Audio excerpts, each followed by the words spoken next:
नमस्कार, यो हो स्पेस 4K टेलिभिजन स्पेस समाचारका साथ उपस्थित भएकी छु म सन्तोषी पौडेल। सुरुमा शीर्ष समाचार।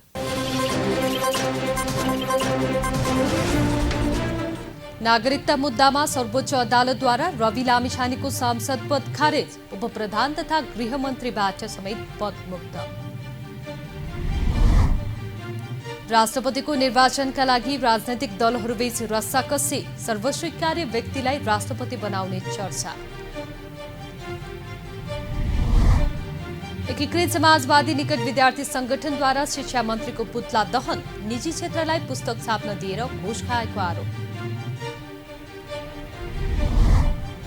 आफ्नै ट्याङ्कर चलाउन पाउनुपर्ने ट्याङ्कर चालकहरूको माग, सुनवाई नभएमा 30 दिनभित्र साँचो हस्तान्तरण गरेर आन्दोलनमा उत्रने चेतावनी। आइकाओको मापदण्डहरूको पूर्ण पालना नहुँदा हवाई दुर्घटना बढेको विज्ञहरूको निष्कर्ष, नियमनकारी निकायहरूको दक्षता अभिवृद्धि गर्न जोड। दरबारमार्ग क्षेत्रमा पार्किङको व्यवस्था नगरे आन्दोलन गर्ने व्यवसायीहरूको चेतावनी, पार्किङ नहुँदा 50% व्यापार घटेको गुनासो। र एसिसी प्रिमियर कप नेपालमा आयोजना गर्ने प्रस्ताव, खेल 1 दिवसीय फर्म्याटमा आयोजना हुने।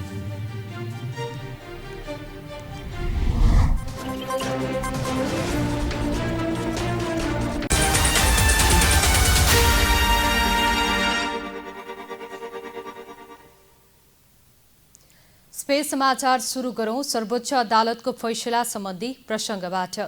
सर्वोच्च अदालतको संवैधानिक इजलासले उपप्रधान तथा गृहमन्त्री रवि लामिछानेको नागरिकता कायम नरहेको ठहर गर्दै सांसद पद खारेज गरिदिएको छ।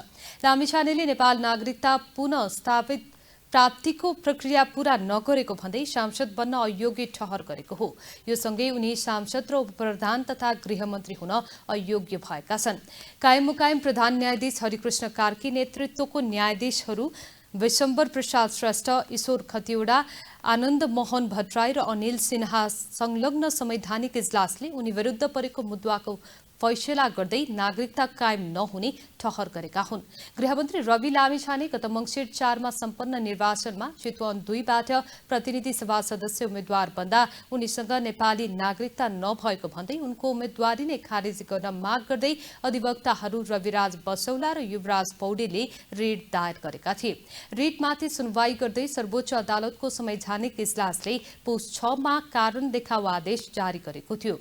साथै अन्तरिम आदेश मार्फत लामिछानेलाई सांसदका रूपमा कामकाजमा रोक लगाउन माग गरिएको सन्दर्भमा पुस 22 गते शुक्रबार दुवै पक्षलाई छलफलका लागि बोलाएको थियो। त्यस दिन सर्वोच्च अदालतको संवैधानिक इजलासले लामिछानेको मुद्दामा अन्तरिम आदेश दिन अस्वीकार गरे पनि अग्राधिकार दिँदै अन्तिम सुनवाईका लागि माघ 11 मा पेश गर्न आदेश दिएको थियो। माघ 11 गतेदेखि यस मुद्दाको संवैधानिक इजलासमा भएको बहसपछि शुक्रबार इजलासले नागरिकता अवैध ठहर गर्दै आदेश दिएको हो।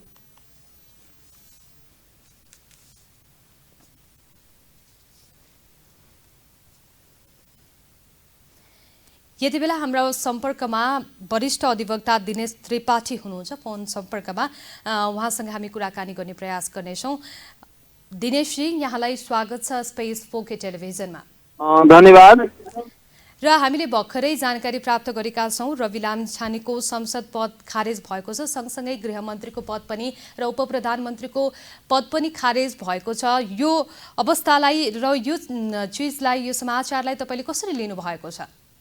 अब यो नेपालकै न्यायिक इतिहासमा एउटा महत्त्वपूर्ण फैसला हो। आज सर्वोच्च अदालतको संवैधानिक इजलासले एउटा ल्यान्डमार्क जजमेन्ट दिएको छ। यसको नेपालको इतिहासमा एउटा दूरगामी महत्त्व हुनेछ र खास गरी यसले नेपालको संविधान र कानुन अन्तर्गत रहेको जुन नागरिकता सम्बन्धी जुन प्रावधानहरू छ त्यो नागरिकता सम्बन्धी प्रावधानहरूको एउटा आधिकारिक व्याख्या गरेको छ र यो यस्तै किसिमको समान स्थितिमा रहेका अरू धेरै नेपालीहरूका लागि यो चाहिँ लागू हुनेछ।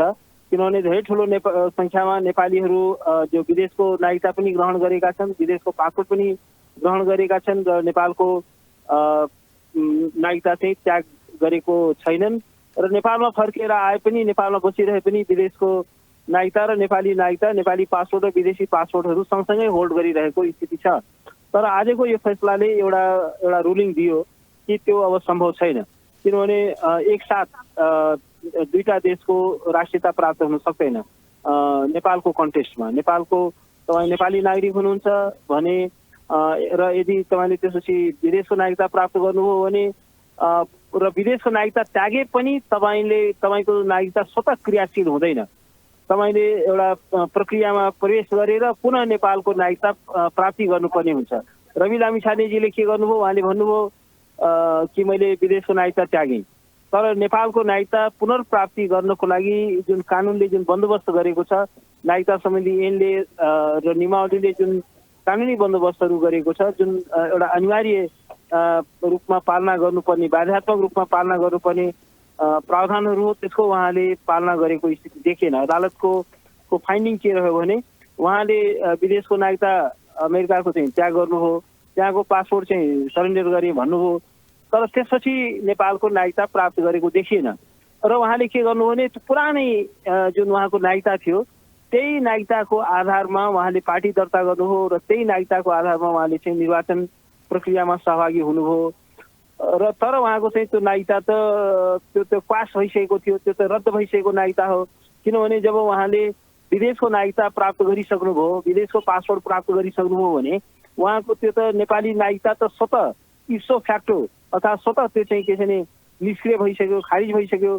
तर त्यसपछि उहाँले विदेशको नागरिकता त्यागे पनि पुनः नेपाली नागरिकता प्राप्त गर्नको लागि उहाँले जुन एउटा प्रक्रियाभित्र प्रवेश गर्नु पर्थ्यो त्यो प्रक्रियाभित्र प्रवेश गरेको देखिएन, रूपमा एउटा नागरिकता प्राप्त गरेको अवस्था देखिएन। त्यसकारण अब चाहिँ उहाँको चाहिँ नेपालको नागरिकता अब कायम छैन। नेपालको नागरिकता कायम नभइसकेपछि अब त्यसबाट निश्चित भएका पदहरू त्यो सबै उहाँको चाहिँ के छ भने नरहने भयो, खारिज हुने भयो। सांसद पद खारिज हुने भयो, त्यसबाट निश्चित भएको जुन गृहमन्त्रीको पद हो त्यो पनि खारिज हुने भयो। उहाँले चाहिँ पुरानो नागरिकताको आधारमा जुन दल दर्ता गर्नुभएको छ त्यो उहाँको अध्यक्षको पद पनि नरहने भयो। भन्दाखेरि एउटा संसारको हुन्छ जहाँको पनि संविधानमा हुन्छ कि जुन राजनीतिक अधिकार हुन्छ अर्थात् कुनै पनि देशको सरकारी पद प्राप्त गर्ने या सार्वजनिक पद धारण गर्ने जुन प्रेरोगेटिभ हो त्यो त्यस देशको नागरिकलाई मात्रै प्राप्त हुन्छ, त्यो विदेशीलाई प्राप्त हुँदैन। र उहाँले के गर्नु भने उहाँको नागरिकता निष्क्रिय भइसकेको थियो, तर त्यसको आधारमा उहाँले पद प्राप्त देखियो। त्यसकारण के हो भने त्यो आज उहाँको त्यो पदहरू चाहिँ खारिज भयो। किनभने जुन राजनीतिक पद हो त्यो नेपाली नागरिकको लागि जुन रिजर्भ रहेको का लागि चाहिँ मात्रै चाहिँ प्रेरोगेटिभ, त्यो त नेपाली नागरिकको मात्रै प्रेरोगेटिभ हो। अब त्यो चाहिँ उहाँले प्राप्त गर्न सक्नुहुन्न। त्यो चाहिँ त्यसकारण के छ भने उहाँले के गर्नुभयो भने गलत रूपमा त्यसको प्रयोग गर्नुभयो भन्ने चाहिँ अदालतको आजको फाइन्डिङ रह्यो। हजुर दिनेशजी, जस्तै अब उहाँको गृहमन्त्री उप प्रधानमन्त्री सँगसँगै संसद पद त खारेज भएको नै छ होइन, उहाँ अब पार्टीको रासोपाको सभापति भएको हिसाबले गर्दाखेरि पनि संसदीय पदको दलको नेता भएको हिसाबले गर्दाखेरि उहाँको पार्टीको चाहिँ के हुन्छ? अब होइन, पार्टीको त अब त्यसरी बोलेको छैन, तर एउटा कुरा हामीले निश्चित रूपमा के बुझ्नु पर्यो भने किनभने कुनै पनि राजनीतिक दलको सदस्य हुन, राजनीतिक दलको अध्यक्ष हुन त नेपाली नागरिक हुनु पर्यो नि त। विदेशी नागरिकले नेपालमा आएर दर्ता गर्न सक्छ, राजनीतिक दल दर्ता गर्न सक्छ। विदेशी नागरिकले नेपालमा कुनै पार्टीको अध्यक्ष हुन सक्छ। त सांसद हुनलाई पनि नेपाली नागरिकता हुनु पर्यो, राजनीतिक दलको नेता हुनलाई, संसदीय दलको नेता हुनलाई पनि नेपालको नागरिक हुनु पर्यो। किनभने यो त एउटा राजनीतिक अधिकारको जुन उपभोग हो त्यो राजनीतिक अधिकारको उपभोग गर्न पाउने त्यो अधिकार नेपाली नागरिकलाई, त्यो देशको नागरिकलाई मात्रै सुनिश्चित हुन्छ, विदेशीलाई त्यो अधिकार प्राप्त हुन सक्दैन। त्यसकारण राजनीतिक दलको अध्यक्ष हुनु, राजनीतिक दलको कुनै पदमा पुग्नु, सांसद हुनु, मन्त्री हुनु, यो सबै के हो भने नागरिकताबाट निश्चित भएका अधिकारहरू हुन्। अर्थात् नागरिकलाई मात्रै सुनिश्चित गरेका, प्रत्याभूत भएका अधिकारहरू छन्। कुनै पनि देशमा विदेशीलाई त्यस्तो प्राप्त हुँदैन। अब अमेरिका जस्ता केही देशहरू अपवाद छन् जहाँ चाहिँ डुअल सिटिजनसिप हुन्छ, तर त्यहाँ पनि के हो भने नेचुरलाइज सिटिजन्सलाई प्रेसिडेन्टको पदहरू प्राप्त हुँदैन। तर नेपालमा चाहिँ हामीले डुअल एउटा सिटिजनसिपको व्यवस्था गरेका छैनौँ। यो चाहिँ एउटा एनआरएन क्याटेगोरीको छुट्टै नागरिकता छ। त्यो एनआरएन क्याटेगोरीको जुन नागरिक हुन्छ उसलाई कुनै पनि राजनीतिक अधिकार प्राप्त हुँदैन, उसलाई आर्थिक अधिकारहरू प्राप्त हुन्छ। यहाँ इन्भेस्टमेन्ट गर्न सक्छ, यहाँ चाहिँ आर्थिक क्रियाकलाप गर्न सक्छ, तर उसले राजनीतिक पद ग्रहण गर्न सक्दैन, राजनीतिक क्रियाकलापमा ऊ सहभागी हुँदैन। त्यसकारण अब उहाँको चाहिँ त्यो पार्टीको अध्यक्षता पनि गुमेको छ। उहाँ पार्टीको अध्यक्ष रहनुहुन्न, जस्तै संसदीय यो दलको नेता पनि पार्टीको रहनुहुन्न। अध्यक्षता गुमेसँगै अब उहाँको पार्टीको सरकारमा सहभागिताको सन्दर्भमा चाहिँ प्रश्न उठ्छ कि उठ्दैन, अथवा सरकारको भविष्य चाहिँ के हुन्छ? अब सरकारको भविष्यका लागि यो आजको फैसलाले एउटा यसको दूरगामी महत्त्व छ। मलाई लाग्छ संसदभित्रको जुन अङ्कगढी छ त्यसलाई इमिडिएट त्यसमा असर पर्ला। अब यसपछि बाँकी राजनीतिक दलहरूले आजको घटनाक्रमलाई कसरी लिन्छन्? अब जुन बाँकी सत्ता साझेदारहरूले अब आरएसपीसँग सहकारी गर्ने वा नगर्ने विषयमा पनि प्रश्न केही आउला, या आरएसपीको पनि स्वतन्त्र पार्टीको पनि आज छुट्टै केही रुलिङ केही उनीहरूको पनि निर्णय हुन सक्ला। त अब यो कुराहरू त हेर्न बाँकी नै छ। तर एउटा कुरा हामीले के ध्यानमा राख्नु पर्यो, के बुझ्नु पर्यो भने अब नेपालको राजनीतिले एउटा नयाँ कोर्स लियो, एउटा नयाँ बाटोमा गयो। अहिले जसरी चुनाव सम्पन्न भएर एक किसिमको इक्वेसन देखा पर्यो र एक किसिमको इक्वेसनको आधारमा सरकार निर्माण भयो। अब आज चाहिँ देखि के हो भने त्यो चाहिँ जुन स्ट्याटसको हो, जुन यथास्थिति हो नेपाली राजनीतिको, अब त्यसमा चाहिँ एउटा प्रभाव पक्कै पार्नेछ। यसको अङ्कगणितमा पनि प्रभाव पार्नेछ। संसदभित्रको अङ्कगणितभित्र, सरकारको अङ्कगणितभित्र पनि पक्कै पनि यसले एउटा प्रभाव पार्छ भन्ने कुरा त निश्चितै छ नि। यसको इम्प्याक्ट त पर्छ, किनभने एउटा मेजर कोलिसन पार्टनर हो, 20वटा सिट होल्ड गर्ने पार्टी हो। सरकारको निर्माणमा यसले एउटा यो सङ्ख्याले एउटा महत्त्वपूर्ण भूमिका खेल्छ। आरएसपीले चाहिँ विथड्र गर्ने बित्तिकै अब बाँकीहरू पार्टीहरूले यसलाई चाहिँ समर्थन गरेनन् भने त्यसको सरकारको स्थिति फेरि अर्कै हुन्छ। उहाँको अब पूर्ण निर्वाचित हुने ठाउँ हुन्छ कि हुँदैन? उहाँले फेरि पनि निर्वाचन गरेर निर्वाचित हुने कुरामा चाहिँ अब गम्भीर प्रश्नहरू छन्। किनभने अब अहिले चाहिँ किनभने यो पनि फेरि के छ भने यसले गम्भीर कानुनी र नैतिक प्रश्न पनि उठाएको छ। किनभने उहाँले पुनर्प्राप्ति गर्नु पर्यो। तर जुन नेपालको नागरिकता सम्बन्धी प्रावधान, नेपालको पासपोर्ट सम्बन्धी जुन प्रावधानहरू छन् त्यसको चाहिँ उल्लङ्घन भएको अवस्था छ। किनभने उहाँले झुटो विवरण दिएर नेपालको पासपोर्ट प्राप्त गरेको जस्तो देखियो। अमेरिकाको पासपोर्ट हुँदाहुँदै फेरि नेपालको पनि पासपोर्ट प्राप्त भएको देखियो। अमेरिकाको चाहिँ पासपोर्ट हुँदाहुँदै नागरिकता पनि नत्यागेको जस्तो देखियो। पुरानै नागरिकताको आधारमा निर्वाचन लडेको देखियो। त्यसकारण अब यो चाहिँ एउटा फेरि एउटा फौजदारी अभियोजनको पनि विषय छ। फेरि त्यसमा पनि एउटा छानबिनको विषय छुट्टै हुनसक्छ, फौजदारी अभियोजनको पनि विषय हुनसक्छ। अब यसको बारेमा पनि उहाँलाई चाहिँ त्यसमा पनि चाहिँ उजुरीहरू परेको अवस्था छ। त्यसकारण अब यो त्यो कुन रूपमा जान्छ, अब छानबिन सरकारले गर्छ गर्दैन, प्रहरीले अनुसन्धान गर्नुपर्ने हुन्छ, सरकारी वकिलले अभियोजन गर्नुपर्ने हुन्छ, त्यो फेरि एउटा अर्को पाटो छ।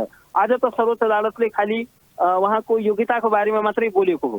किनभने जो व्यक्ति नेपाली नागरिक छैन त्यो सांसद हुन सक्छ कि सक्दैन, सांसदमा निर्वाचित हुन सक्छ कि सक्दैन भन्ने विषयमा मात्रै आजको चाहिँ सुनवाई भएको हो र त्यो विषयमा मात्रै सर्वोच्च अदालतले रुलिङ दिएको हो।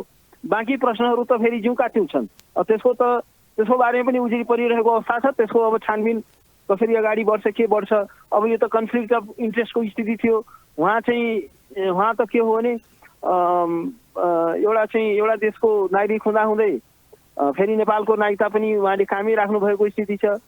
त्यहाँको नागरिकता त्यागे पनि यहाँको पुनः ग्रहण नगरेको स्थिति छ। अब यो सबै चाहिँ के हो भने फेरि छुट्टै एउटा छानबिनको विषय छ। अब त्यो छानबिनले के देखाउँछ, कस्तो देखाउँछ, प्रोसिक्युसन हुन्छ कि हुँदैन, मुद्दा चल्छ चल्दैन, त्यो एउटा स्थितिले उजागर गर्ने कुरा हो। तर अब सबै कुरा चाहिँ अहिले चाहिँ त्यो प्रश्न चाहिँ अहिले हेर्न बाँकी नै छ। त्यो कसरी अगाडि बढ्छ त्यो हामीले हेर्न बाँकी नै छ। अब यो मुद्दाको पूर्ण अवलोकन हुने सम्भावना छ कि छैन? पूर्ण अवलोकन हुँदैन। यो संवैधानिक इजलासले गरेको चाहिँ फैसला हो, 5 जजेज बेन्चको इजलासले गरेको फैसला हो।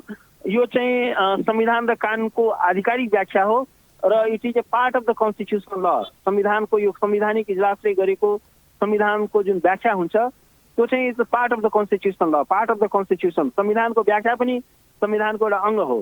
संवैधानिक कानुनको त्यसरी नै विकास हुन्छ। त्यसकारण के हो भने यसको पुनरावलोकन हुँदैन।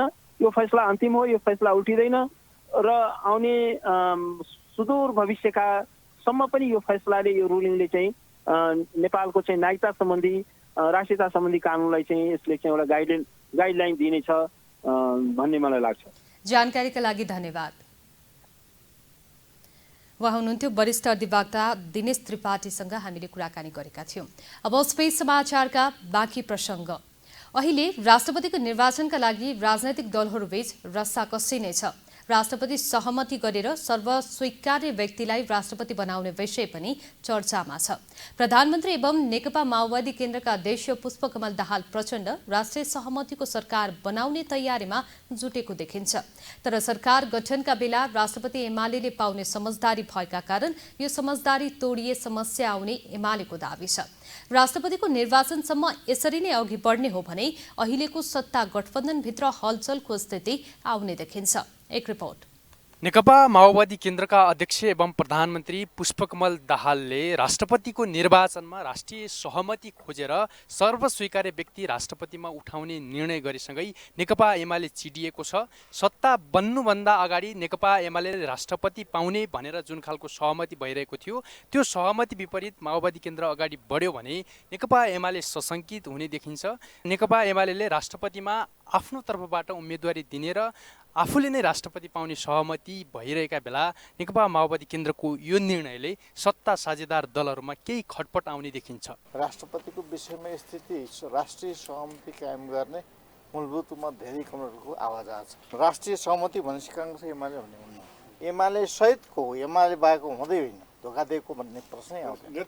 यो पहल हामीले मात्रै भन्न हुँदैन, अरू पार्टीसँग गर्नुपर्ने बाँकी नै छ नि। परिस्थिति कतातिर हुँदैछ भने कहीँ न कतै राष्ट्रपतिको उम्मेदवार पनि राष्ट्रिय सहमति भयो भने हामीले राष्ट्रलाई यो 5 वर्षसम्म अलिकति जनताको अपेक्षा छ नि, जनताको जुन खालको अपेक्षा छ, जनता त दिक्क भइरहेछन् नि, खालि सरकार परिवर्तन हुने होइन, स्थिर सरकार नबन्ने, यो परिस्थितिको अन्त्य गर्नको निम्ति र त्यसपछि जनताले जो हामीले जनताको बीचमा जाँदाखेरि जो हामीले कमिटमेन्ट गरेका छौँ होइन, त्यहाँ चाहिँ जनतालाई हामीले अब जनताको हामीले व्यवस्था परिवर्तन गर्यौँ होइन। हिजोको अवस्था एउटा थियो होइन, अहिलेको अवस्था हेर्दाखेरि त कुनै पनि पार्टीलाई फुल म्यान्डेट जनताले दिएन नि त होइन। नेपाली कांग्रेसले वर्तमान सरकारलाई विश्वासको मत दिएपछि उसको पनि राष्ट्रपतिमा दाबी छ।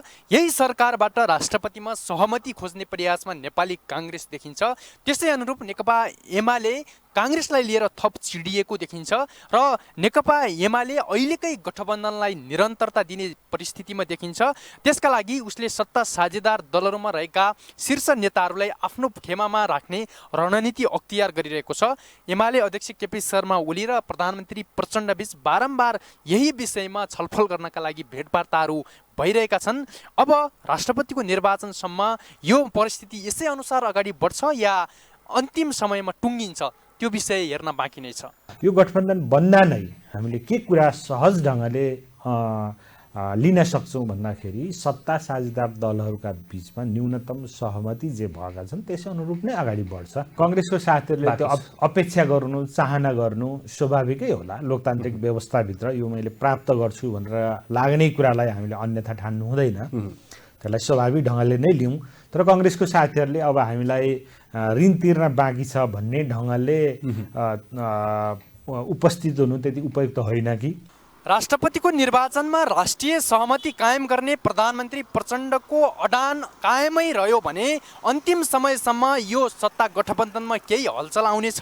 त्यसका लागि नेकपा एमाले र माओवादी बीचको यो सहकार्य यही टुङ्गिन पनि सक्दछ। नेकपा एमालेका अध्यक्ष केपी शर्मा ओली यो विषयलाई लिएर थप सशंकित बनेका छन्। क्यामेरामा पूजन पोखरेलका साथ नरेन्द्र महतारा, स्पेस 4 टेलिभिजन, काठमाडौँ। उद्योग वाणिज्य तथा आपूर्ति मन्त्री दामोदर भण्डारीले समस्याको गीत गाउन नभई अर्थतन्त्र सुधारका लागि उद्योगीहरूलाई लगानी मैत्री वातावरण सृजना गर्ने कार्यमा आफू लागि पर्ने बताउनु भएको छ। शुक्रबारबाट काठमाडौँमा भृगुटी मण्डपमा आयोजित Nepal international furniture and home decor एक्सपोको उद्घाटन गर्दै उहाँले यस्तो बताउनु भएको हो। उहाँले नेपालको उद्योग व्यवसाय क्षेत्रमा परेका समस्याका कारण धेरै भए पनि आगामी दिनमा समस्याको सुधार गर्दै अघि बढ्ने प्रतिबद्धता व्यक्त गर्नुभयो। मन्त्री भण्डारीले सरकारको प्राथमिकता समस्या समाधानको सम्भावना खोजी गर्ने र नीतिगत कुरामा सुधार गर्ने रहेको बताउनुभयो। उहाँले सरकार लगानीकर्तालाई सहज रूपमा लगानी गर्ने वातावरण सृजना गर्न र बैंकसँगको कारोबार सहज बनाउने कुरामा गम्भीरतापूर्वक नीति र साझा कार्यक्रमलाई नै मध्यभागमा राखेर अघि बढिरहेको बताउनुभयो। उहाँले उद्योगी व्यापारीहरूले उद्योग धन्दा सञ्चालन गर्नु नै गलत हो कि भन्ने पीडा बोध गरिरहेको भन्दै उद्योग चलाए बापत सरकारलाई ट्याक्स तिरे र केही मानिसलाई रोजगारी दिए भन्ने खालको गर्व महसुस गर्ने वातावरण सृजना गर्नु आफ्नो पहिलो प्राथमिकतामा रहेको बताउनुभयो। उहाँले सरकारले ऋण उद्योगको सञ्चालन गर्न र विगतमा चल्न नसकेर बन्द भएका उद्योगहरू सञ्चालन गर्नका लागि आगामी दिनमा अघि बढाउने प्रतिबद्धता जनाउनुभयो।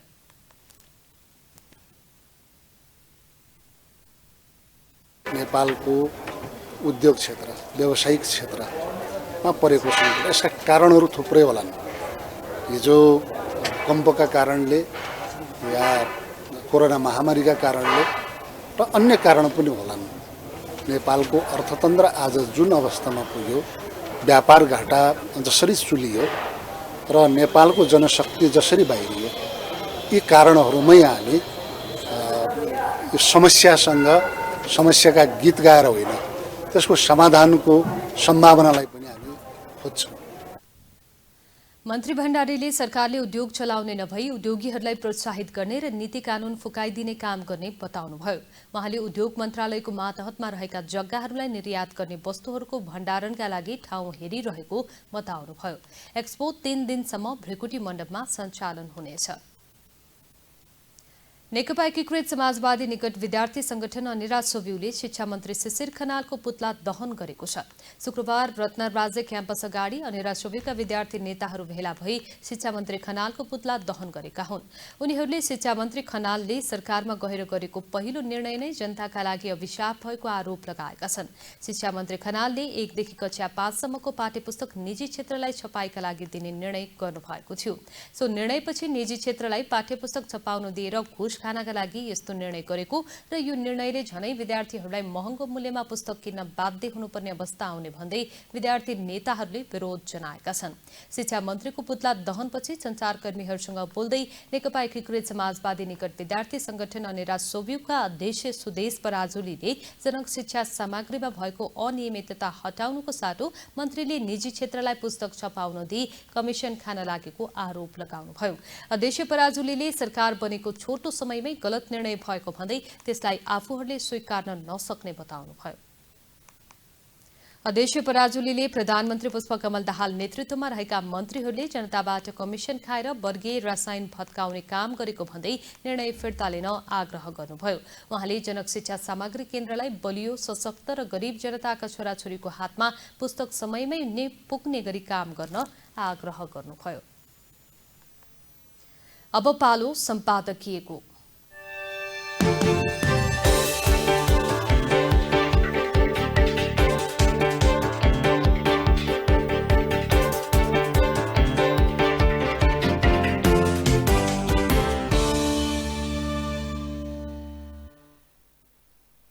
नमस्कार, यो सम्पादकीयको समय हो। आजको सम्पादकीयमा हामीले गैंडा संरक्षण र चुनौतीको विषयलाई उठान गरेका छौं।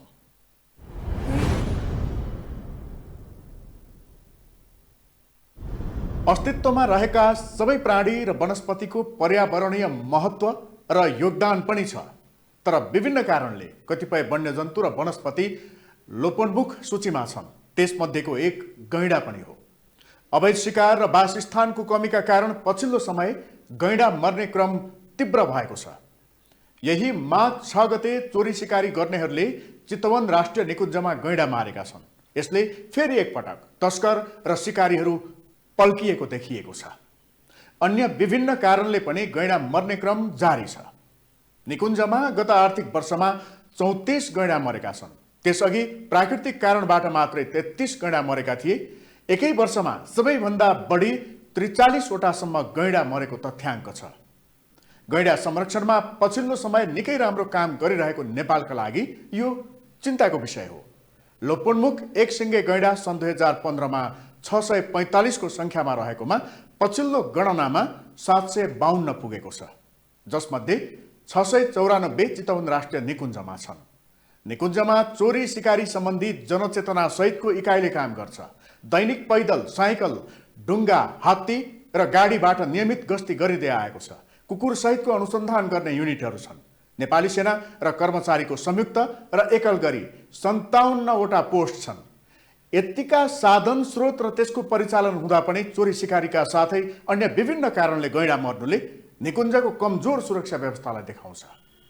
चोरी सिकारी या अन्य कारण जेसुकै होस्, दुर्लभ एकसिङ्गे गैँडा मरिरहनु चिन्ताको विषय हो। यसले संरक्षणमा चुनौती थपिएको छ। यसबारे उचित अध्ययन अनुसन्धान गर्नुपर्ने आवश्यकता देखिएको छ। गैँडा या कुनै वन्यजन्तु मर्ने या चोरी सिकारी हुने क्रम बढेपछि मात्रै सुरक्षा सतर्कता बढाइने चलनको पनि अब अन्त्य गर्नुपर्छ। यस्तो सतर्कता 365 दिन नै अपनाउनुपर्छ।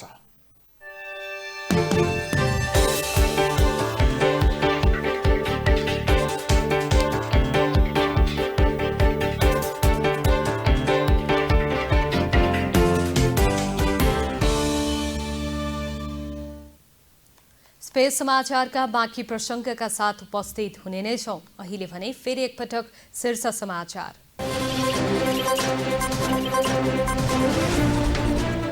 नागरिकता मुद्दामा सर्वोच्च अदालतद्वारा रवि लामिछानेको सांसद पद खारेज, उपप्रधान तथा गृहमन्त्रीबाट समेत पद मुक्त। राष्ट्रपतिको निर्वाचनका लागि राजनैतिक दलहरूबीच रस्साकस्सी, सर्वस्वीकार्य व्यक्तिलाई राष्ट्रपति बनाउने चर्चा। एकीकृत समाजवादी निकट विद्यार्थी संगठनद्वारा शिक्षा मन्त्रीको पुतला दहन, निजी क्षेत्रलाई पुस्तक छाप्न दिएर घुस खाएको आरोप। आफ्नै ट्याङ्कर चलाउन पाउनुपर्ने ट्याङ्कर चालकहरूको माग, सुनवाई नभएमा 30 दिनभित्र साँचो हस्तान्तरण गरेर आन्दोलनमा उत्रने चेतावनी। आइकाओको मापदण्डहरूको पूर्ण पालना नहुँदा हवाई दुर्घटना बढेको विज्ञहरूको निष्कर्ष, नियमनकारी निकायहरूको दक्षता अभिवृद्धि गर्न जोड। दरबारमार्ग क्षेत्रमा पार्किङको व्यवस्था नगरे आन्दोलन गर्ने व्यवसायीहरूको चेतावनी, पार्किङ नहुँदा 50% व्यापार घटेको गुनासो। र एसिसी प्रिमियर कप नेपालमा आयोजना गर्ने प्रस्ताव, खेल 1 दिवसीय फर्म्याटमा आयोजना हुने।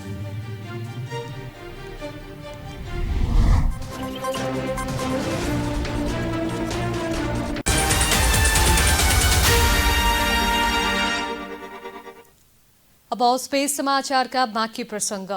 नेपाल पेट्रोलियम ट्याङ्कर चालक संघले चालकहरूले आफ्नै पेट्रोलियम ट्याङ्कर चलाउन पाउनुपर्ने माग राखेको छ।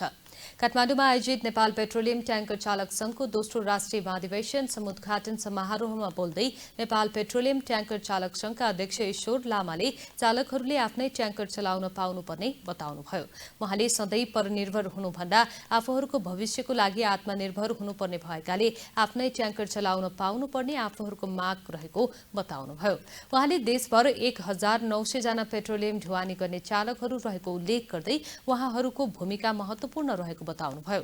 अध्यक्ष लामाले एकपटक चालकहरूका लागि कन्ट्र्याक्ट नामसारी खुलाइदिन पनि माग गर्नुभयो। उहाँले आफूहरूको माग सुनवाई नभएमा 30 दिनभित्र ट्याङ्करको साँचो हस्तान्तरण गरेर आन्दोलनमा उत्रने चेतावनी दिनुभयो।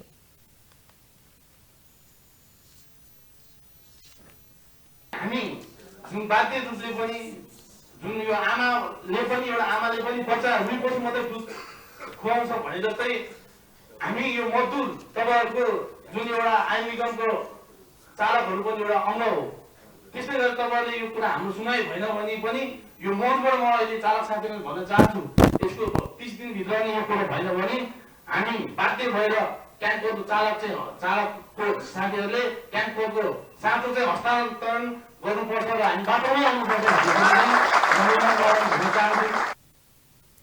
त्यस्तै नेपाल आयल निगम लिमिटेडका कार्यकारी निर्देशक उमेश प्रसाद थानीले ट्याङ्कर चालकहरूको माग सम्बोधन गर्नका लागि विद्यमान ऐन कानूनहरूमा संशोधन गर्न आवश्यक रहेको बताउनुभयो। उहाँले विनियमावलीमा भएका केही व्यवस्थाहरू समेत परिमार्जन गर्नुपर्ने अवस्था रहेकाले सम्बन्धित निकायहरूले आफ्नो ठाउँबाट पहल गर्नुपर्ने बताउनुभयो। यो माग पूरा गर्ने ठाउँमा भएका केही साथीभाइ पनि हेर्दैछौँ। नेपाल आयल निगमको कार्यकारी भएर आउनुभन्दा अगाडि ट्रेड युनियन कङ्ग्रेसको अफिसमा हामी सबै साथीभाइ सरहरूसँग बसेर म आफै पनि एउटा ट्रेड युनियन कर्मी, अहिले पनि म एउटा संस्थाको अध्यक्ष छु। म यो विषयको पेसागत हकका लागि कसरी लड्नुपर्छ, कसरी काम गर्नुपर्छ भन्ने विषयमा म जानकार छु। त्यस कारणले पनि माननीयजी हुनुहुन्छ यहाँ ध्वनि व्यवसायी प्लस व्यवसायी साथीहरूको केन्द्रीय तहको नेतृत्वहरू हुनुहुन्छ। यो विषयमा भएका विद्यमान ऐन कानुनमा केही संशोधन गर्नुपर्ने अवस्था छ। कार्यक्रममा बोल्दै काठमाडौँ क्षेत्र नम्बर 10बाट प्रतिनिधि सभा सदस्यमा निर्वाचित सांसद राजन केसीले ट्याङ्कर चालकहरूको स्वरोजगार बन्न पाउनुपर्ने माग सम्बोधनका लागि निर्णय गराउन आफू लाग्नुपर्ने बताउनुभयो। उहाँले ट्याङ्कर चालकहरूको पेसा मर्यादित पेशा भएको भन्दै आफूमा हीनता बोध नराखी काम गर्न चालकहरूलाई आग्रह गर्नुभयो। विज्ञहरूले अन्तर्राष्ट्रिय नागरिक उड्डयन संगठन आइकाओले निर्दिष्ट गरेका मापदण्डहरूको पूर्ण पालना हुन नसक्दा नेपालमा हवाई दुर्घटनामा वृद्धि हुन गएको औँल्याएका छन्। नेपाल नागरिक उड्डयन प्राधिकरणका पूर्व महानिर्देशक सञ्जीव गौतम, तत्कालीन हवाई विभागका महानिर्देशक वीरेन्द्र बहादुर देउजा, नेपाल एयरलाइन्सका पूर्व इन्जिनियर डाइरेक्टर अच्युत राज पहाडीले नेपालको हवाई क्षेत्रलाई सुरक्षित बनाउन दक्ष जनशक्तिको अभाव रहेको उल्लेख गर्दै त्यसको तत्काल परिपूर्ति गर्नुपर्नेमा पनि जोड़ दिनुभयो। संघीय संसद राष्ट्रिय सभा अन्तर्गतको राष्ट्रिय सरोकार तथा समन्वय समितिको सिंहदरबारमा बसेको बैठकमा बोल्दै नेपाल एयरलाइन्सका पूर्व इन्जिनियर डाइरेक्टर पहाडीले आइकाओले निर्दिष्ट गरेका मापदण्डहरूको पूर्ण पालना गर्न सके नेपालको हवाई सेवा सुरक्षित हुने र दुर्घटना आफै न्यूनीकरण हुने बताउनुभयो। उहाँले दक्ष जनशक्तिको व्यवस्थापनमा पनि नेपाल हवाई सेवा प्रदायक संस्थाहरूले विशेष ध्यान दिनुपर्ने बताउनुभयो। आइकाओले निर्दिष्ट गरेको जुन गाइडलाइन्सहरू छ, युरोपियन युनियनले गरेको निर्दिष्ट गरेको गाइडलाइन्स छ, त्यसलाई हामीले अक्षरसँगले पालना गरे गर्नु त। मैले त्यहाँ कुनै एयरलाइन्समा गएर तपाईँले यसो काम गर्नुहोस् भनेर अर्डर दिएको अवस्थामा त्यसले त्यो रूपमा त्यसले काम गरे गरेन त। त्यो इम्पोर्टेन्ट हो। मैले खालि एउटा मैले कागज दिने द्याट इज नट इम्पोर्टेन्ट। त्यो अनुसार काम भयो कि भने त्यसको रिजल्ट के हो त? त्यो अनुसार काम पर्फर्मेन्स भयो कि भएन, त्यो इन्जिनियरले काम गरे कि भएन, त्यहाँको टेक्निसियनले काम गरे कि भएन, त्यहाँको म्यानेजमेन्टले राम्रो काम गरे कि भएन, त्यो चाहिँ एकदम मोनिटर गर्नुपर्छ। नेपाल नागरिक उड्डयन प्राधिकरणका पूर्व महानिर्देशक गौतमले नेपालको हवाई सेवालाई सुरक्षित बनाउन नियमनकारी निकायहरूको दक्षता अभिवृद्धिमा जोड़ दिनुपर्ने बताउनुभयो। उहाँले हवाई सेवा सुरक्षाका लागि संरचनागत सुधारका कामहरूमा पनि ध्यान दिन सरकारको गम्भीर ध्यान आकर्षण गराउनुभयो। नेपाली आकाश सुरक्षित छ है भन्ने कुरा इन्स्योर गर्नको लागि कम्तीमा पनि स्ट्रक्चरल तपाईँको जुन सुधारका कुराहरूमा तुरुन्तै ध्यान दिनुपर्छ, जसले गर्दा नियमन अधिकारी अथवा अथोरिटी मोर स्ट्रेन्थेन होस्, मोर क्यापेबल होस्, जसले गर्दाखेरि सेफ्टी इन्हान्स गर्न सकियोस्। नेपालको हवाई सेवालाई सुरक्षित र भरपर्दो बनाउन सेवा प्रदायक संस्थाहरूलाई व्यवसायिक ढंगले अघि बढाउनुपर्ने आवश्यकता रहेको तत्कालीन हवाई विभागका पूर्व महानिर्देशक वीरेन्द्र बहादुर देउजाले औल्याउनुभयो। उहाँले हवाई दुर्घटनाको रिपोर्टहरूले दिएको सुझावको आधारमा अघि बढ्दा पनि नेपालमा हवाई दुर्घटनालाई न्यूनीकरण गर्दै लैजान सकिने स्पष्ट पार्नुभयो। हाईली प्रोफेसनल इंटरनेशनल क्यारेक्टर र हाईली टेक्नोलोजिकल क्यारेक्टरको यो सिभिल एभिएसन यहाँ चाहिँ नि यहाँ हाईली प्रोफेसनल हिसाबले मात्रै काम गर्छ। यो जुन ब्युरोक्रेटिक र पोलिटिकल इन्टरभेन्सनबाट चाहिँ नि सब्जेक्टिभ जजमेन्टबाट अर्डर गर्ने ठाउँ चाहिँ यसमा छैन, धेरै कम छ। त्यसैले यसलाई हामीले मेसेज भनेको चाहिँ के हो भने आजको मेसेज भनेको प्रोफेसनल यो संस्थालाई एकदम हाईली प्रोफेसनल र कम्पिटेन्ट मान्छेबाट हाईली प्रोफेसनल हिसाबले चालू गर्नुपर्छ। पूर्व महानिर्देशक देउजाले नेपालको हवाई सेवा सुरक्षित रहेको र यसलाई अझै भरपर्दो बनाउने काममा सम्बन्धित निकायहरू बढी जिम्मेवार हुनुपर्ने बताउनुभयो। काठमाडौँ महानगरपालिकाले दरबारमार्ग क्षेत्रमा पार्किङको तत्काल व्यवस्था नगरे दरबारमार्ग विकास बोर्डले चरणबद्ध आन्दोलन गर्ने चेतावनी दिएको छ। शुक्रबार बोर्डले काठमाडौँमा पत्रकार सम्मेलन गर्दै काठमाडौँ महानगरपालिकाले दरबारमार्ग क्षेत्रमा हटाएको पार्किङ तत्काल कायम नगरे महानगर विरुद्ध आन्दोलन गर्ने चेतावनी दिएको हो। बोर्डले विगत लामो समयदेखि दरबारमार्ग क्षेत्रमा ओडा कार्यालय र ट्राफिक प्रहरीको समन्वयमा सडकको एक लाइनमा पार्किङ गर्दै आएको र एक लाइन पार्किङले ट्राफिक व्यवस्थापनमा कुनै समस्या नभएको बताएको छ। बोर्डसँग छलफल र संवाद नगरी पार्किङ हटाउने निर्णय बोर्डले नमान्ने जनाएको छ। पत्रकार सम्मेलनमा बोल्दै बोर्डका पूर्व अध्यक्ष गोपाल कच्छेपतिले स्मार्ट पार्किङ राखेर व्यवस्थित रूपमा पार्किङ भइरहेको बेला महानगरपालिकाले एक्कासी बन्द गरेको बताउनुभयो। उहाँले महानगरले बोर्डसँग तत्काल छलफल गरेर पार्किङ व्यवस्था तत्काल गर्नुपर्ने बताउनुभयो। महानगरले एक्कासी पार्किङ हटाउँदा दरबारमार्गको रौनकता र आगन्तुकहरूप्रति पर्ने असुविधा र व्यापारमा पर्ने प्रभावको विषयमा नसोचेको आरोप लगाउनुभयो। उहाँले महानगरले दरबारमार्गको रौनक पर्यटकहरूलाई उचित सुविधा र विश्वसनीयता कायम राख्न हटाउन तत्काल पार्किङ स्थललाई यथावत राख्न आग्रह गर्नुभयो।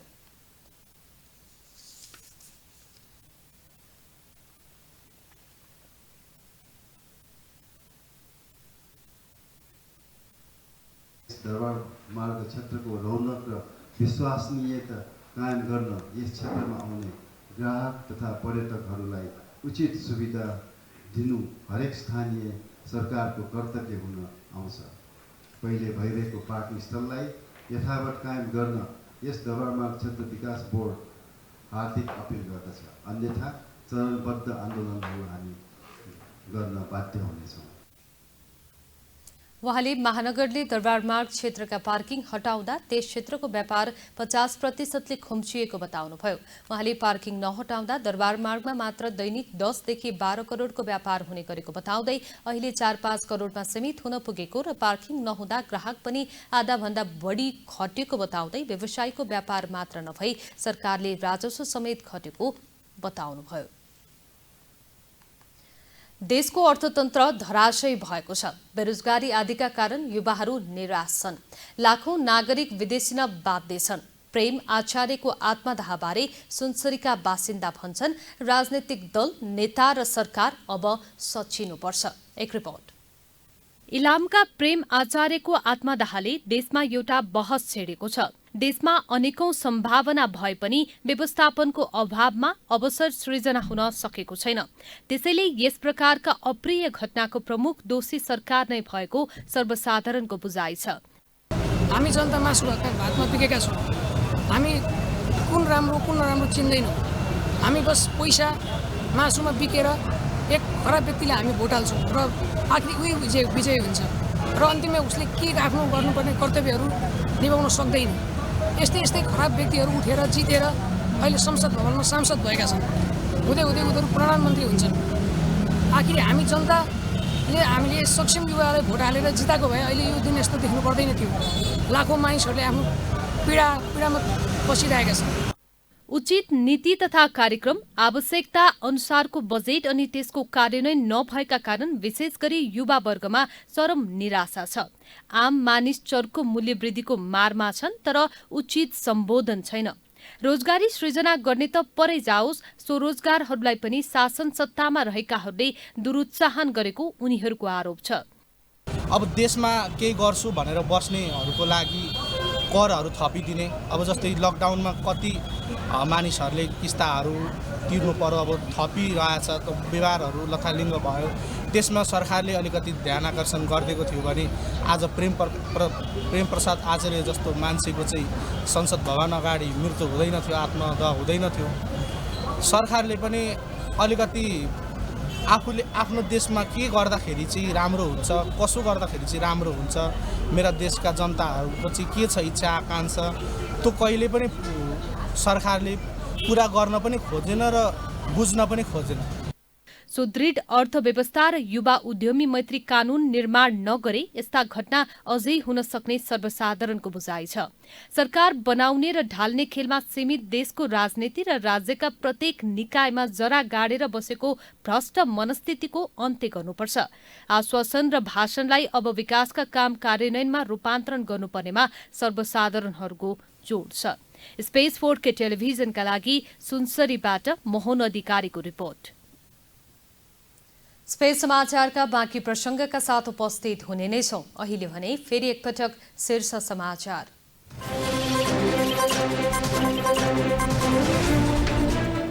नागरिकता मुद्दामा सर्वोच्च अदालतद्वारा रवि लामिछानेको सांसद पद खारेज, उपप्रधान तथा गृहमन्त्रीबाट समेत पद मुक्त। राष्ट्रपतिको निर्वाचनका लागि राजनैतिक दलहरूबीच रस्साकस्सी, सर्वस्वीकार्य व्यक्तिलाई राष्ट्रपति बनाउने चर्चा।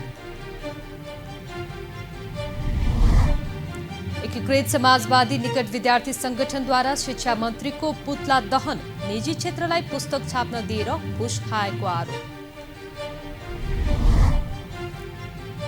आफ्नै ट्याङ्कर चलाउन पाउनुपर्ने ट्याङ्कर चालकहरूको माग, सुनवाई नभएमा 30 दिनभित्र साँचो हस्तान्तरण गरेर आन्दोलनमा उत्रने चेतावनी। आइकाओको मापदण्डहरूको पूर्ण पालना नहुँदा हवाई दुर्घटना बढेको विज्ञहरूको निष्कर्ष, निर्माणकारी निकायहरूको दक्षता अभिवृद्धि गर्न जोड। दरबारमार्ग क्षेत्रमा पार्किङको व्यवस्था नगरे आन्दोलन गर्ने व्यवसायीहरूको चेतावनी। पार्किङ नहुँदा 50% व्यापार घटेको गुनासो। र एसिसी प्रिमियर कप नेपालमा आयोजना गर्न प्रस्ताव। खेल 1 दिवसीय फर्मेटमा आयोजना हुने।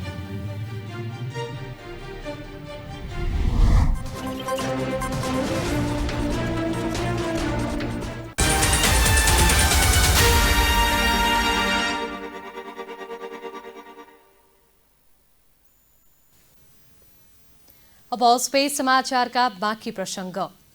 नागरिकता मुद्दामा रवि लामिछानेको सांसद सहित उपप्रधान तथा गृहमन्त्रीको पद समेत खारेज भएको छ र कानून जानकार र सर्वसाधारणको प्रतिक्रिया यस सम्बन्धमा के छ त हेरौं एक रिपोर्ट। उपप्रधान एवं गृहमन्त्री रवि लामिछानेको नागरिकता सम्बन्धी विवादमा सर्वोच्च अदालतको संवैधानिक इजलासले लामिछानेलाई दोषी ठहर गर्दै फैसला गरेको छ। फैसलाले लामिछाने अनागरिक भएको र अमेरिकी नागरिक भएर नेपालमा आएर सांसद पदमा निर्वाचित भएको, प्रतिनिधि सभामा उम्मेदवार बनेको ठहर गर्दै उनको तत्कालका लागि उनको सांसद पद र मन्त्री पद खारेज गर्ने फैसला जारी गरेको छ। र संवैधानिक इजलासमा बुधबार र शुक्रबार भएको बहसमा वकिल र न्यायाधीशहरू बीचको सवाल जवाफका माध्यमबाट यो विषयमा निरूपण खोजिएको छ। अब केही समयपछि चितवन निर्वाचन क्षेत्र नम्बर 2बाट निर्वाचित लामिछानेको क्षेत्रमा उपनिर्वाचन हुनेछ र त्यो उपनिर्वाचनमा नेपाली नागरिकता लिएर लामिछानेले प्रक्रिया पुर्याएको खण्डमा फेरि पनि उम्मेदवार बन्न सक्ने त्यो बाटो देखिन्छ। तर अहिलेका लागि लामिछानेको पद बदर भएको छ। अहिले न्यायालयले जुन खालको फैसला गरेको छ यसले के देखाउँछ भन्दा यो देशमा कानुन छ, कानुनभन्दा माथि कोही छैन र कानुन सबैले पालना गर्नुपर्छ भन्ने सन्देश दिएको छ। र यो अहिले अगाडि रवि लामिछानेजी देखिए पनि यो रवि लामिछानेका विरुद्धको मुद्दा होइन, जो यो देशमा केही सिक्ने, विदेशमा गएर बस्ने, विदेशको नागरिकता लिने र आफूलाई रमाइलो गर्न नेपाल आउने, नेपालको सम्पत्तिलाई के गर्ने भनेर मोज मस्तीमा गर्ने, यी सबैहरूका विरुद्ध हामीले यदि यो देशमा बस्ने हो भने यो देशको नागरिकका रूपमा बस्नुपर्छ, यो देशको कानुन मानेर बस्नुपर्छ भन्ने सन्देश हो भन्ने लाग्छ। सर्वोच्च अदालतका कायम मुकायम प्रधान न्यायाधीश हरिकृष्ण कार्की, न्यायाधीश विश्वम्भर प्रसाद श्रेष्ठ, ईश्वर प्रसाद खतिवडा, डाक्टर आनन्द मोहन भट्टराई र अनिल कुमार सिन्हाको इजलासमा भएको फैसलाले लामिछाने दोषी ठहर भइरहेका छन् र लामिछानेलाई अनागरिक भएर यो देशमा शासन चलाइरहेको सन्दर्भमा कारबाहीका विषयमा अहिले त्यो फैसलाले केही बोलेको छैन। तर अब लामिछानेका विरुद्ध फौजदारी अभियोग चलाएर मुद्दा चलाउने भनेर कानुनका जानकारहरूले बताइरहेका छन्। यद्यपि यो प्रक्रिया कसरी अगाडि बढ्छ भन्ने कुरा हेर्न बाँकी नै छ। रवि लामिछानेको पक्षबाट बहस गरेका अधिवक्ताहरूले लामिछाने नेपाली नागरिक भएको हुनाले उनले नेपालका कुनै पनि प्रशासनदेखि लिएर राजनीतिक वृत्तमा आफ्नो उपस्थिति जनाउन सक्ने दाबी गरिरहेका थिए। तर न्यायाधीशहरूसँगको सवाल जवाफमा त्यो तर्क बलियो हुन सकेन र अन्ततः सर्वोच्च अदालतको संवैधानिक इजलासले गृहमन्त्री तथा सांसद रवि लामिछानेको पद खारेज गरिदिएको छ र सर्वोच्च अदालतको संवैधानिक इजलासले आदेश गरेको फैसलामा भनिएको छ प्रत्यक्ष रवि लामिछानेले प्राप्त गरेको अमेरिकी नागरिकता परित्याग गरेपछि विधिवत रूपमा नागरिकता पुनः कायम गर्ने प्रक्रिया पुरा गरेको नदेखिएको हुँदा निजले प्रतिनिधि सभा सदस्य पदको उम्मेदवार हुन वा सो पदमा निर्वाचित भई कायम रहन मिल्ने देखिएन। निजले चितवन जिल्ला निर्वाचन क्षेत्र नम्बर 2बाट प्रतिनिधि सभा सदस्य पदमा उम्मेदवार हुन पाउने अवस्था नरहेकोमा उम्मेदवार भई निर्वाचित समेत भएको देखिँदा निज प्रत्यक्ष रवि लामिछानेलाई उम्मेदवार कायम गर्ने, निजलाई निर्वाचित घोषणा गर्ने, प्रमाणपत्र दिने लगायतका काम कारबाही नेपालको संविधानको धारा 133 को उपधारा 2, 3 तथा धारा 137 बमोजिम उत्प्रेषणको आदेशले बदर हुने ठहर छ भनिएको छ। नेपाली नागरिकता पुनर्प्राप्तिको लागि पनि पहल कलमी नगरेको हुनाले यो के त भने रिट जारी हुने ठहर छ भनेर आज फैसला सुनाएको छ। यो नेपाली जनताको जित हो, कानुनको जित हो, न्यायको जित हो, संविधान माथिको के त भने संविधानलाई व्याख्या गर्ने सवालमा यो सर्वोच्चको आउनुले सर्वोच्चको फैसला सकारात्मक रूपमा लिएको छ। रविजीले कानुनको पालना गरेको देखिएन। नेपाल सरकारको उपप्रधान एवं गृहमन्त्री भए लगत्तै लामिछानेले आम जनतामा सकारात्मक सन्देश प्रवाह गरिरहेका थिए।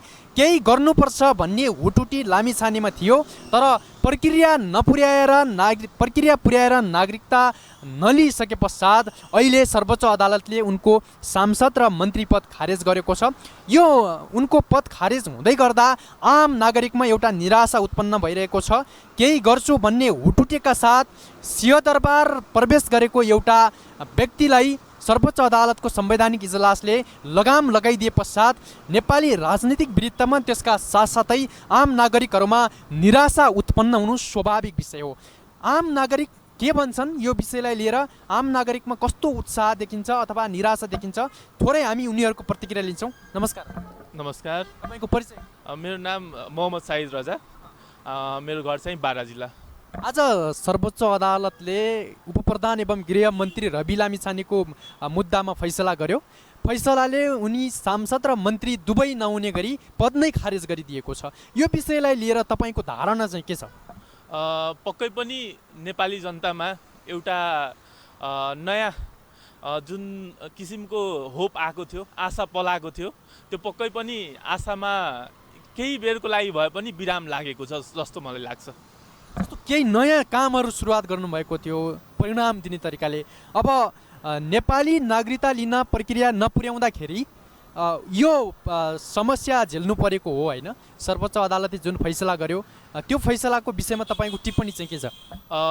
यसमा टिप्पणी भन्नुपर्दा पनि म के भन्न चाहन्छु भने उहाँले 2070 हो 70मा चाहिँ नेपाली नागरिकता त्यागेको जुन रेकर्ड छ, त्यस पश्चात उहाँ चाहिँ अमेरिकी ग्रिन कार्ड ग्रहण गर्नुभयो होइन। त्यसपछि उहाँ फेरि नेपाल फर्केर 2074मा अब नेपालमै बस्ने गरी अमेरिकी नागरिकता त्याग गरेको कुरा चाहिँ मेन्सन गर्नुभयो। तर प्रक्रिया नपुगाएर फेरि पुनः प्राप्तिको लागि प्रक्रिया नपुर्याएर उहाँले नागरिकता ग्रहण गर्नुभयो। त्यो फल्टले गर्दाखेरि आज उहाँको नागरिकता विवादमा पर्यो अनि नागरिकता नै अवैध त अब के भनौँ, अवैध जुन प्रक्रियाद्वारा उहाँ चाहिँ सांसद वा मन्त्री चुनिनु भएको थियो त्यो चाहिँ त्यो नागरिकता अवैध हो भन्ने ठहरियो। धन्यवाद। पुस 11 गते नेपाल सरकारको उपप्रधान एवं गृहमन्त्री बनेका रवि लामिछानेले आम जनतामा केही सकारात्मक सन्देश प्रवाह गरिरहेका थिए। विभिन्न निकायहरूमा अनुगमनदेखि लिएर तिनीहरूको कार्यशैली सुधार कसरी गर्न सकिन्छ भन्ने विषयमा उनले कदम चालिरहेका थिए। तर सर्वोच्च अदालतको संवैधानिक इजलासले उनको कदममा लगाम लगाइदिएको छ। क्यामेरामा सम्पूर्ण लम्सालका साथ Narendra Mahatara, space 4K television, Kathmandu. समाज समृद्ध मात्रै होइन समतामूलक पनि हुनुपर्छ। नेपालमा कुल जनसङ्ख्याको झण्डै 1.95% मानिसहरूमा कुनै न कुनै प्रकारको अपाङ्गता छ। एकातिर उनीहरू मानसिक र सामाजिक समस्याको शिकार भएका छन् भने अर्कातिर सार्वजनिक सेवा सुविधाबाट पनि वञ्चित भइरहेका छन्। एक रिपोर्ट। अपाङ्गता भएका व्यक्तिहरूले अवसर पाए सामान्य मानिसहरूले झैं काम गर्न सक्छन्, तर रोजगार हुन पाउने अधिकारबाट उनीहरू वञ्चित छन्।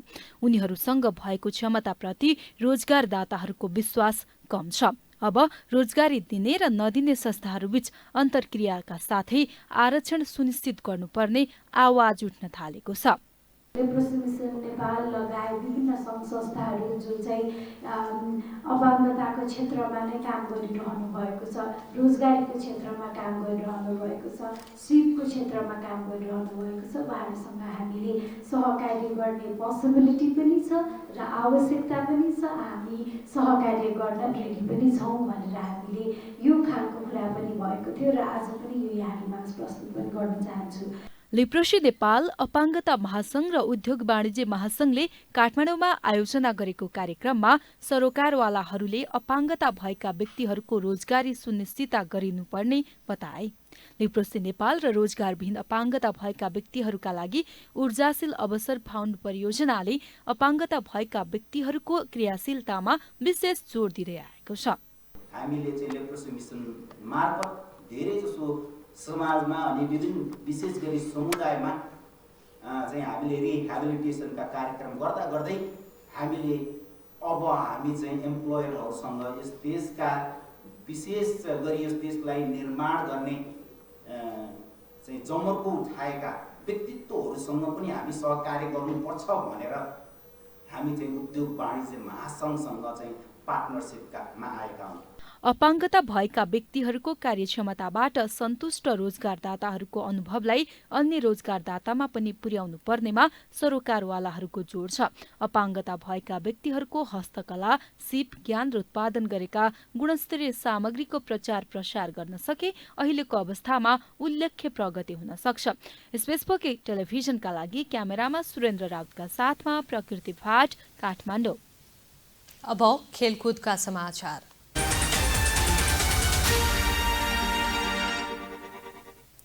एसियन क्रिकेट काउन्सिल एसिसीले नेपाललाई एसिसी प्रिमियर कप आयोजना गर्न प्रस्ताव गरेको छ।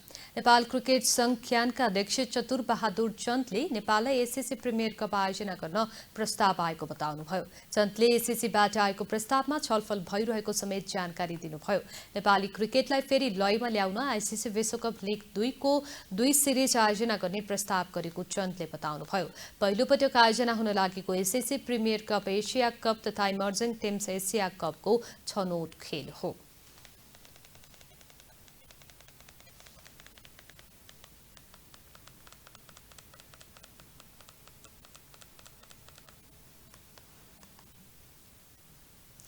हामी स्पेस समाचारको अन्त्यतिर छौं। बिदा हुनु अघि एकपटक फेरि शीर्ष समाचार।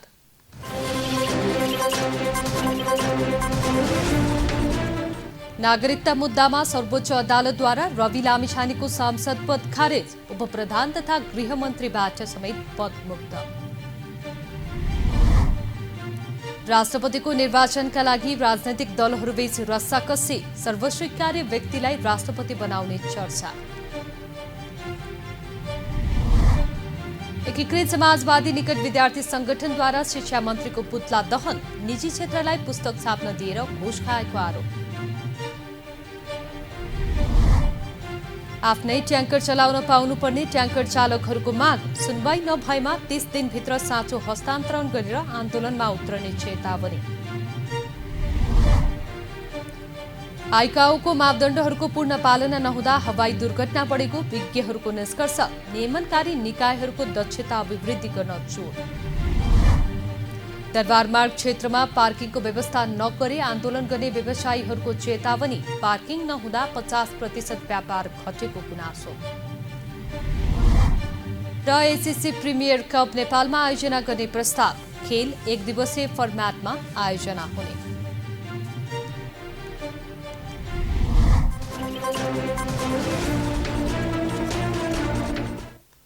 स्पेस समाचार अहिलेलाई सकियो। ताजा तथ्यपरक र सन्तुलित समाचारका साथ हामी फेरि उपस्थित हुनेछौं।